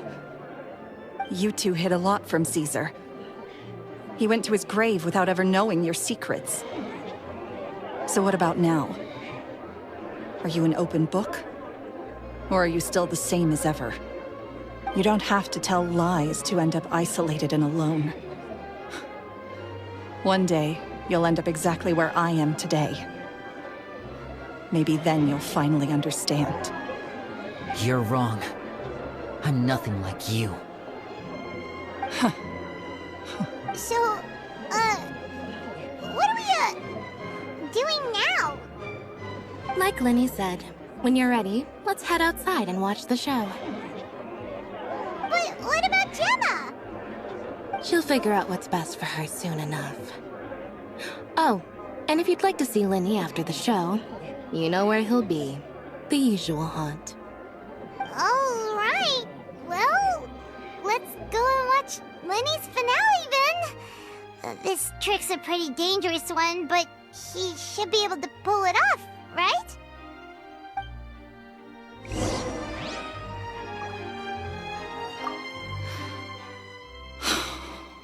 What is my truth?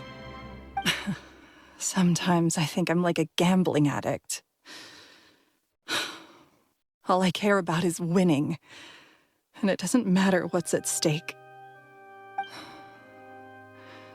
By the time I come to my senses, I'm left with nothing. Oh, if I had my time again.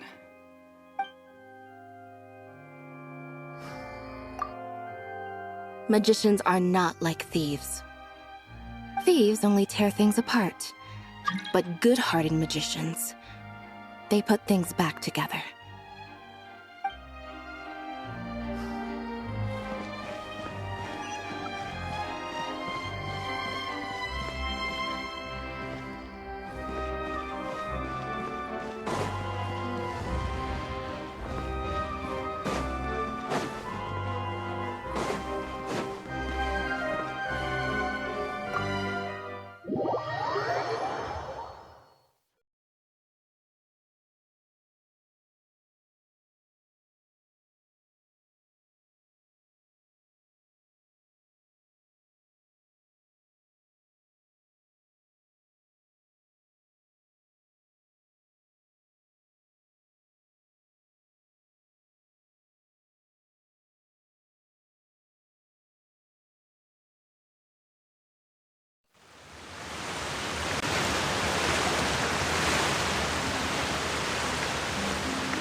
Magic should be mysterious, surprising, and defy logic.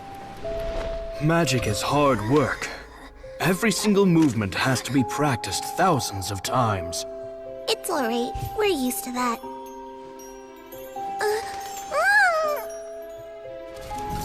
We're sorry. You've taught us so much, but we can't tell you the whole truth. It's okay. Do you still remember what I told you? This world is full of lies and falsehoods. I only hope that one day, you can find your own truth. What about you? Have you found your truth? Magic is my truth. I want to perform a magic trick so great that people will always think of me when they talk about it. For a magician, what greater honor could there be? Look! Behold! Lyney is sealed inside the box. Will he manage to escape? 10 years ago, Caesar attempted this very trick, and it was at this precise moment that...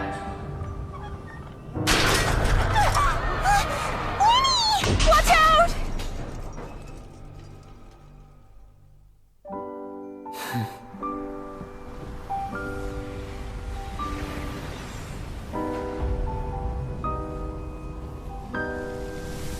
Mysterious. Surprising. And logic-defying. Isn't that right? This honor belongs to you, Caesar.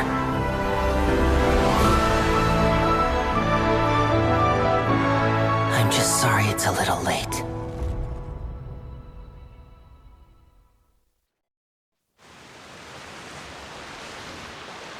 Did you see that? 1 minute he was falling, and the next, he turned into flowers. How could he possibly have done that? How mysterious. I didn't blink once. He just vanished, right in front of my eyes. What a heart-stopping magic show! This was really worth the trip. Caesar's name has finally been cleared, and Fontaine's new star magician Lyney has fulfilled a wish on his behalf. Oh, I couldn't ask for a better grand finale. It will make a great headline for the Steambird tomorrow, even if I do say so myself. Whew. Looks like everyone really loved Lyney's grand finale. Paimon doesn't see Lyney anywhere. Where'd he go? Oh, Lynette said he'd be waiting for us at the usual haunt. But, where is that? Oh, you mean the one where Caesar's buried? Yeah, that's probably it. This whole magic show kinda seemed like Lyney's way of saying goodbye to Caesar. So it makes sense that that's where he'd be afterward. Alright, let's go look for him there.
Paimon was scared to death when the chain broke.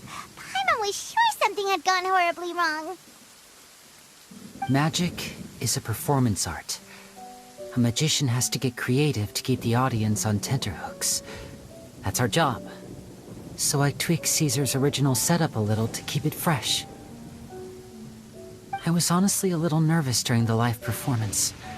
The thought of falling, suddenly feeling weightless, seeing the sky and the ground spinning and spinning. Sometimes, I can't help but wonder what Caesar thought in those final moments. Did he regret taking Gemma and Lorenzo on? Or did he believe that it was his own slip-up right until the end? You know, Paimon's been wanting to ask you about something ever since we were in Caesar's workshop. You learned magic from Caesar once, didn't you? When was that? After I joined the House of the Hearth. To be honest, Lynette and I had an agenda when we approached him. I told you about my past before, remember? As a young boy, I survived by secretly learning magic from street performers. I'd watch their tricks and try to figure out how they were done. But I quickly realized that observation alone could only get me so far. What I saw was the polished final performance, but the rigorous training they put in behind the scenes remained invisible to me. I needed to learn how to improve my sleight of hand, hone my misdirection skills, and make niftier props. We were gifted enough that we'd made some progress by ourselves, but without proper guidance from a professional magician, we quickly plateaued. So that's why you sought Caesar out? Yes. We figured there was no harm in asking, but it took us by surprise that he was so willing to teach us. In all, we only spent 10 short days together, but he was very good to us. By contrast, we hid so many things from him. For instance, when he asked why I wanted to learn magic, I answered, "It's my passion." But in truth, there was already a lot more to the story by then. After being taken in by an aristocrat for our magic talent, then betrayed soon after, this was no longer about me doing what I loved. What amazed me was how the lie escaped my lips even as I was hesitating over whether to tell him the truth. Trust is a beautiful thing. Sadly, I'd forgotten how to trust by then. Lyney. Still worried about the way I feel? You really are a gentle soul, aren't you? But don't worry, I'm used to it now. From the mansions of the elite to the House of the Hearth, lies and selfishness have followed me and Lynette everywhere we go. After Caesar went on tour, we became busy with our missions. The next we heard of him was that he'd fallen to his death, and was now declared to be the Phantom Weasel. That night, I remembered his smile. But as I lay there, I didn't know what to say to him. To keep secrets is to put up walls. The longer you keep them up, the less you let people in. Then, one day, you look around and realize your life is like an empty auditorium after a show, full of seats once occupied by all the people who left. But I guess that's the price we have to pay. You only realize how much someone really meant to you when you lose them completely. That's why I was so confident this would hurt Gemma. Because I felt it for myself. Yeah, cheer up, Lyney. We've had to say our fair share of goodbyes during our journey, too. But whatever happens, Paimon always believes in what tomorrow brings. Delicious food, fun toys, and the Traveler by my side. Paimon just needs to focus on things like this, and all the unhappy stuff goes right out the window. You know, Traveler, doesn't that kind of make you Paimon's truth? Exactly. It's the same for me and Lynette. We are the truest thing each other has in the world, and nothing can replace that. Life has taken plenty from us, like it did from Gemma. But at least it left us with each other. That's what gave us the strength to get through the darkest days. That's why the darkness never consumed me and why it never will. Maybe we live in the shadows too, but we remember every precious ray of light that shines through. All right, time to lighten this conversation up a little. What did you think of the show tonight? Were you happy with it? It was amazing! Paimon just wishes we hadn't been so distracted with the Gemma situation. We spent most of our time in the Opera House just talking and pretty much missed the entire first half of the show. Lyney, could you do just one more trick for us? Whoa, that's a bit of a tall order, I'm afraid. The show's just finished, so my sleeves are decidedly card-free right now. Aw, come on! Surely you can think of something. The Lyney Paimon knows can do anything if he puts his mind to it. Oh, all right then. I'll give it a go, but only because it's you. Watch closely. I have a flower in my hand. You liar! There's nothing in your hand! We ain't going along with this! Huh? My goodness, you're right! But I could have sworn I brought one here with me. Okay, try this. Count down with me. 3, 2, 1. 3, 2, 1! Now, have another look around. Maybe the flowers appeared somewhere else. Really? Let's see. Wow, there it is! Oh, this is a different flower from the last time, right?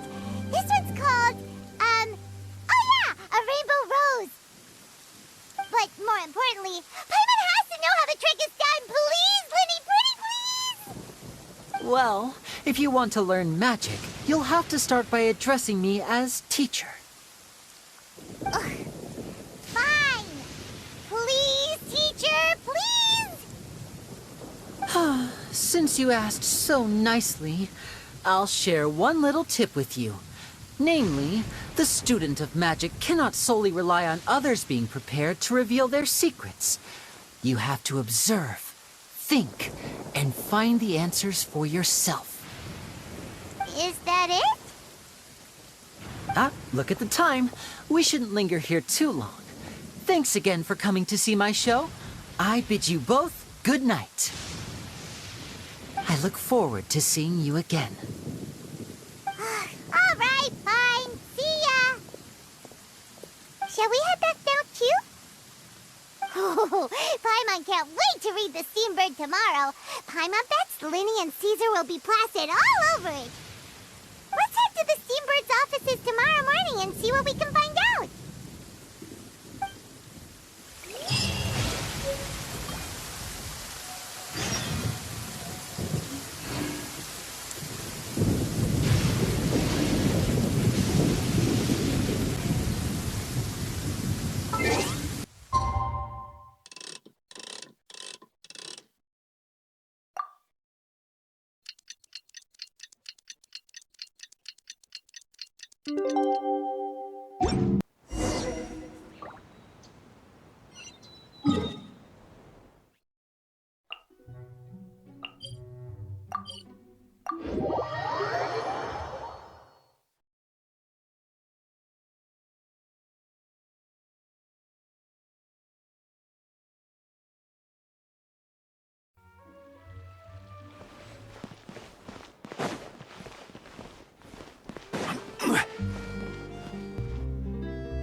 I'm very sorry, Charlotte, but my sister and I are quite busy today. I'm afraid we'll have to decline this interview. Oh, please, Lyney, I'll only take a moment of your time, if you would be so kind. Huh? What's happening here? I spent all night writing my piece about the Phantom Weasel, and it was going to go to print this morning. But just as dawn broke, I suddenly received news that Caesar's fiancée, Gemma, had contacted the guards and confessed to having been the real Phantom Weasel all along. That was quick. Hmm? Too late, bro. That was quick, you say? It sounds like I've got some catching up to do. Please, fill me in. Whoops. Aha! My instincts did not lead me astray. You do have something to hide. Gemma turning herself in must have something to do with Lyney's performance last night. Maybe watching my high-altitude escape trick reminded her of a better time with Caesar, and she could no longer ignore the voice of her conscience. Huh. Okay, then. Wait, no, there must be more to it. If that's all it took for her to have a change of heart, how did it take her 10 whole years? Well...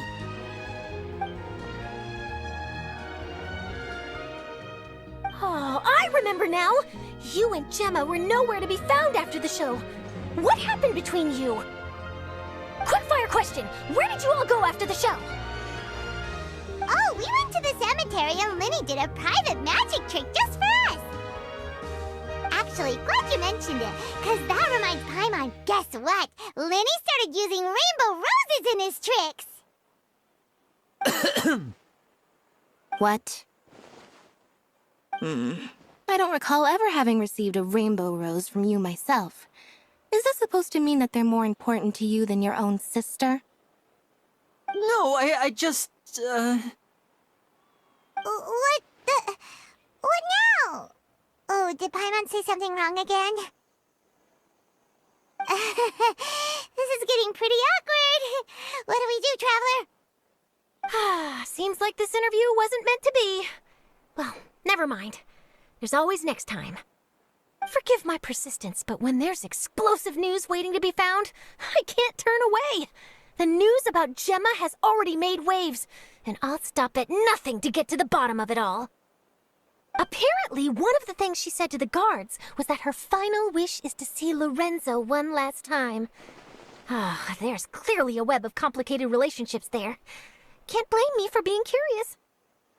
All right, I guess I'll leave you to continue the rest of your conversation in peace. Bye for now.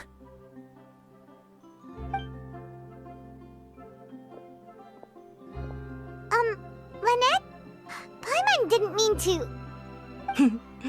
Don't worry, I wasn't angry. I was just trying to distract her. Oh, really? Oh, thank goodness. You scared Paimon there. Phew. You and me both, Paimon. You and me both. At least it did the job, right? Please, take good care of that rainbow rose. I'd be really upset if you lost it.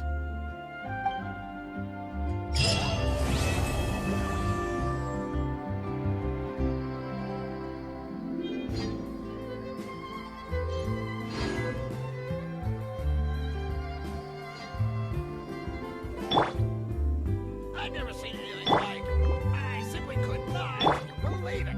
It should be fine. I'm sure it'll get resolved.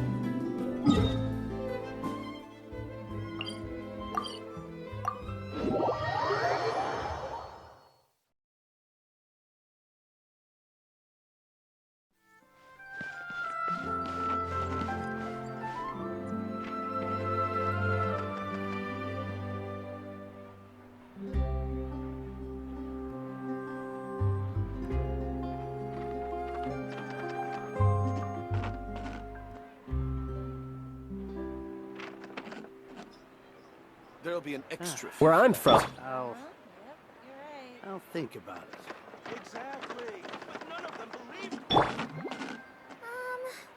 Can we play banker next time?